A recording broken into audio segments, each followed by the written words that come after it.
Well, okay. Especially when like BT14 was like a switch. So they originally came on to the team in RB1 during the RB1 era for Japan. But card games, generally speaking, they have their sets designed months out already. So realistically speaking, RB1, EX4, and BT13 had already been designed by the previous team. Maybe the new team had like some kind of influence with it, but like I strongly doubt they had complete control over it, right? And if you think about it in a bubble, BT13 was actually very balanced. The only reason BT13 is kind of an issue is because of BT12 Marcus. If you take away the fact that Shine Greymon sometimes randomly high rolls you on turn like 2 or 3, BT13 as a whole is actually very balanced. If you look at the results, the only deck that's actually a problem is Shine Greymon. Mirage Galgamon's not an issue yet, at least without Training Boost. And I would say Shine Greymon isn't an issue yet outside of the high roll until we get the Training Boost, which I think Training Boosts were also a mistake. I think Training Boosts were really poorly designed. Because why do Training Boosts refund the full 2 cost? Like it should have been reduced cost by 1. It should have been a from master to disciple clone, right? Like I don't understand why we made it so efficient. It just doesn't make sense to me. So now we're giving decks like Mirage and decks like Shine the ability to dig for their tamers, while simultaneously there's 0 downside to it. Like with Memory Boost, where it's like you pay 3 but you get back 2. Like okay, that's fair. Right. Training Boost. Training. Okay, reduced by 2. Oh, look. I just don't get why we did that design. So with BT13, like I said, I think BT13 was very balanced outside of Shine Greymon. BT14, you get Fenluga, and that's an issue because Fenrir is literally just a BT9 deck. If you've ever played Fenrir, you come to realize that it's a deck that will just randomly OTK you on turn 2, turn 3, and there's just nothing you can do about it because Fenrir swings for 3 times for 6 damage and like 2 checks plus whatever. Right, and you could say like, oh, if you just don't give them a body on board to pop, then they don't get the 3rd restand. Well, they're still swinging for 4 damage, and then if they have Black Godomon plus Chimeramon, you're still dead because that's still 6 damage. So it's just why did you guys print a BT9 deck? I don't understand. Like what was the point of that? And then after BT9 you have EX5 and they printed Garu X and I'm just like why the fuck did we print Garu X? Like I don't get it. Garu X just seems like a really badly designed card. Like it's very powerful, it's very cool, but it's so overtuned, man. Like I don't get it. And then you have cards like Anubismon, and Anubismon is really overtuned because Anubismon works way too well with Mervamon, which honestly I blame more so on Mervamon than I do Anubismon because Mervamon itself is just a really badly designed card. It's just 8. Mervamon is what? It's fundamentally 7 cost, 3 bodies. Yeah. With Anubismon, it's 1 cost, 4 bodies, and I'm just like, oh, why did we do this? Especially in purple. Yeah, right. Because of what purple's able to facilitate on its own. And it's the same issue with Fenrir, because Fenrir, when you do the whole combo, it's 4 bodies altogether, which is like crazy. 4, yeah. One body for it's 4 in total. Fenrir plus and 3. 3 for freaking having AG in your source. Yeah, right. It's stupid. So I'm convinced that the new developers just really like dogs. They just really like dogs. You know what? I didn't even. You might be onto something here, dude. I don't know.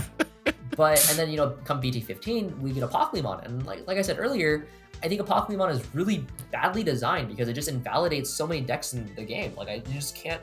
You can never play a slow control deck. You have to play a fast aggro deck. Excuse me. You have to play a fast aggro deck that beats Apocalymon to the ground. Otherwise, you're losing the game. There's very little counterplay to Apocalymon other than just killing him outright. The one weakness that keeps Apocalymon from being BDIF probably, because it loses to Anubismon, is its consistency. Because sometimes you just draw like terrible. You just draw like horrendously. Because you're playing a deck with like 16 level 6s or some shit like that, So fundamentally at the end of the day, you're playing a bricky deck, but like if you see all your pieces, you just auto win the game into 1/3 of like the decks in the game. I dislike that design. Like either it needed to reduce the cost by much less. Like why does it reduce by 4 per Dark Master? Like that's so much.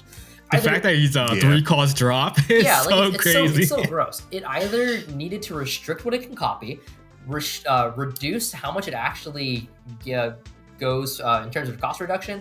It needed to mill less. Like, it just needed to do. It's just overtuned. It's just way too overtuned. I don't know. I really dislike it. And I want to like these new developers because they've printed a lot of really fun stuff. They printed a lot of really cool stuff. It's like a nice change of pace in comparison to the previous sets. Like bird support's really fun. The plant stuff is really cool. Fish is doing fantastic things. I love playing fish. So you print all these really cool things, and then you print these like random what happened here, dude? These like top ends are like super top ends. That's the problem. Like these top tier decks might be way too top tier for everything else. Like I just don't get, like, how did we not learn our lesson from before, right? And you know, you have people that are like, I quit Digimon because I didn't like the way it was handled.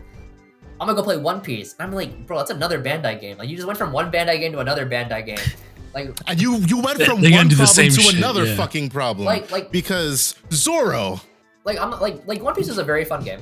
One Piece is very fun, but One Piece has its own fair share of issues. Like the fact that Red is way too good in that game. You know, like that's this weekend, Knoxville, right? PPG. Zoro won the event, and if you look at the bracket, only a single new leader out of set 4 made top 32, being Queen. Everything else was either Katakuri, Law, Whitebeard, Zoro, or fucking nerfed Whitebeard at that. Yeah, nerf Whitebeard, and there was one Croc. But everything else is just old. It's just Red or Kata or Croc. Yes. And I just, you know, I read a post on Twitter. Eggman posted somebody made some comment on his video about like kind of criticizing his breakdowns, and I'm like, well, first of all, you're wrong. But he made a second comment that was like, arguably, Red was not the best color during OPO1. Sure. Okay, let's just say. You can make an argument Green was. Sure. Exactly.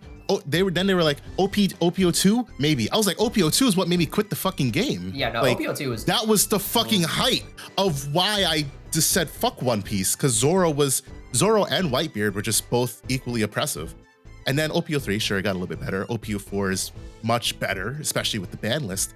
But I'm like, you know, you look at the decisions Bandai games as a whole make. Battle Spirits, the cards that were restricted. Netherworld's Depths. I looked at that back when it came out. I was like, yeah, I'm playing this at 4 of in every purple deck.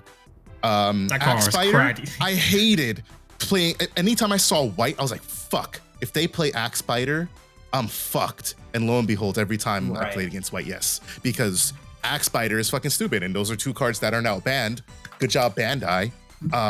But like, I don't know, bro. The decisions that they make sometimes when it comes to their card games are just like wild to me.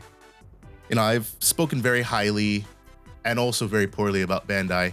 I felt like they were going, like, I remember when BT14 reveals were coming out and I was like, wow, like these cards are great. They're not, wow, overpowered, but they're also not like, wow, like they're shit. But then I look at Fenry and I'm like, yeah, that's fucking stupid.